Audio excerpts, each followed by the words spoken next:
Hello again, everyone! This is Game Collector, and this week I have with me quite possibly the widest toy I will ever have that can fit on my backdrop. This is Transformers Energon Wingsaber, aka the almost as expensive but not nearly as expensive power-up parts for Optimus Prime that aren't Omega Supreme.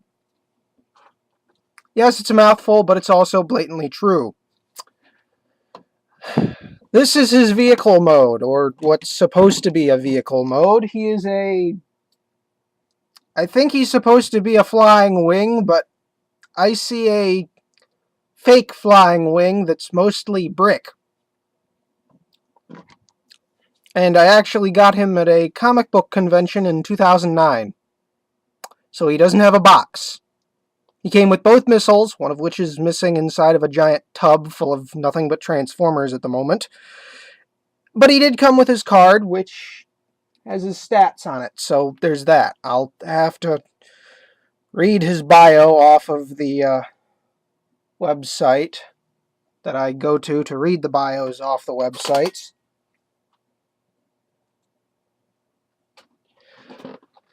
But other than that, there is one other way I can display his vehicle mode so that it isn't so wide. And it also makes the transformation a little bit more intricate, and I like that. So you take these, you turn them around. It does have a lot of nice joint clickage, and pardon me for that long note there. The camera wanted to fall over, as it does. And do the same thing here. And there. Now he actually fits on the camera. Or, yeah, he actually fits mostly in view now. And again, like I said, it actually makes his transformation a little bit more intricate than just folding down the legs and folding down the arms. This guy is just really depressing. So, there's not much to go on. He has the little port that you saw me messing with. Just plug that in there for now.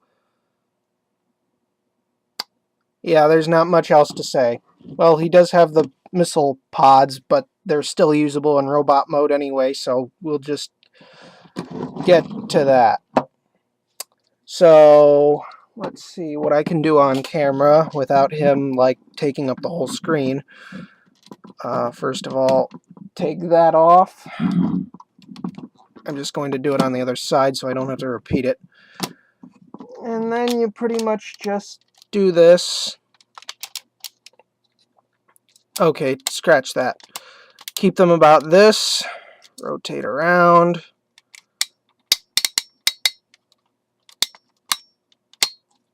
And then rotate the feet. Oh yeah, also fold up the landing gear. Now, normally, if the leg was left as it was, all you'd have to do is just fold it down and then rotate it over. And you saw none of that. So, if you do the default vehicle mode, you know, by having just the leg spread out like so, all you have to do is pull it down, rotate it, and that's it. Oh, you'd have to rotate the foot, but still, that's pretty much the gist of it. And now you get to see his crotch. I like to fold those back. But of course, this does give us an opportunity to load this little baby in and fire it off. It's pretty decent.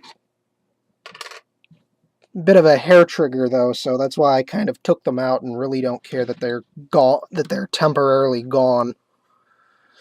Hoy!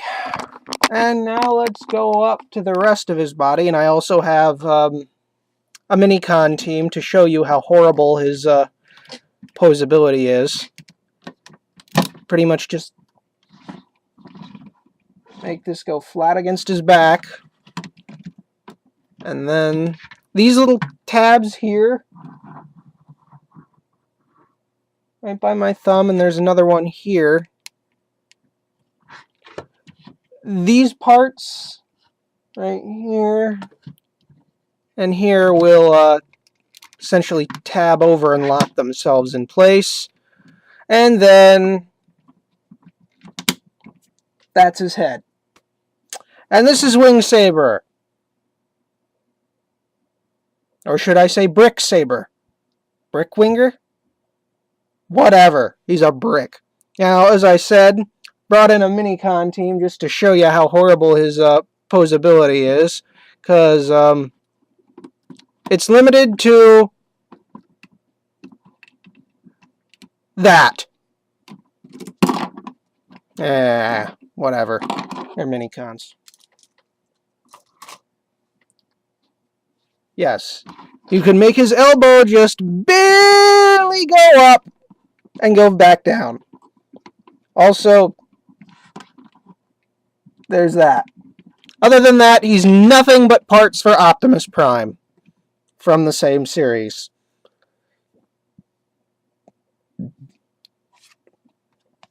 And yet somehow you'd really think he would be like this card, but no, Energon just had to be terrible. Hoy. Hasbro, if you ever see this, and you ever want to remake Energon, for the love of God, don't. Unless you do it like Generations, in which case, by all means, do it.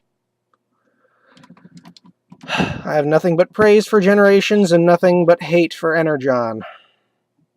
Which is why we're doing Energon Optimus Prime next week. Anyway, here's his card with his stats on there. Strength 9, Intelligence 7, Speed 10, Endurance 8, Rank 8, Courage 9, Fire Blast, Firepower 10, and Skill 9.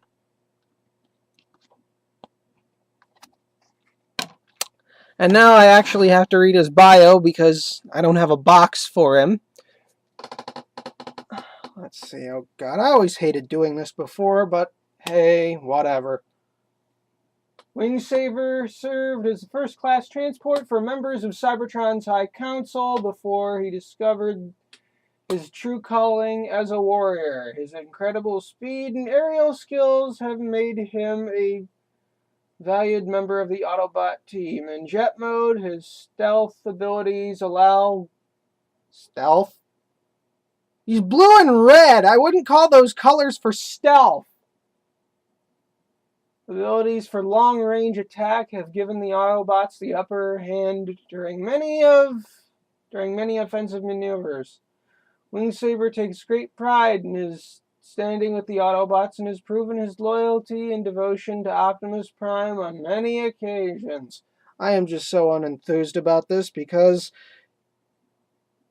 if you've ever seen the show, he does nothing but become parts for Optimus Prime. He has no personality. Aside from hunt down, shock blast, or shockwave knockoff guy who's purple with a green eyeball.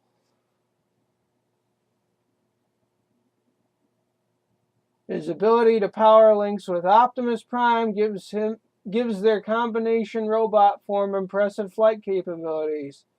Megatron has kept an admiring eye on Wingsaber and hopes to someday sway the great Autobot warrior to the side of the Decepticons. Yeah, that never happened.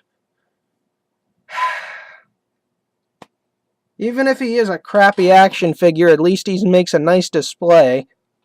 I mean, he is supposed to be a tribute to the Japanese exclusive character Star Saber. And no, I'm not talking about the sword. I'm talking about the actual character. Look it up. Because he has similar chest design, obviously. That would be mostly up here. But of course, that was a completely different era in the late 90s. well, not late 90s, late 80s, early 90s, if I should be correct. So, next week, we'll be looking at Energon Optimus Prime, how fat he is, and how you can slim him down with the extra add-ons of a Wingsaber. Later!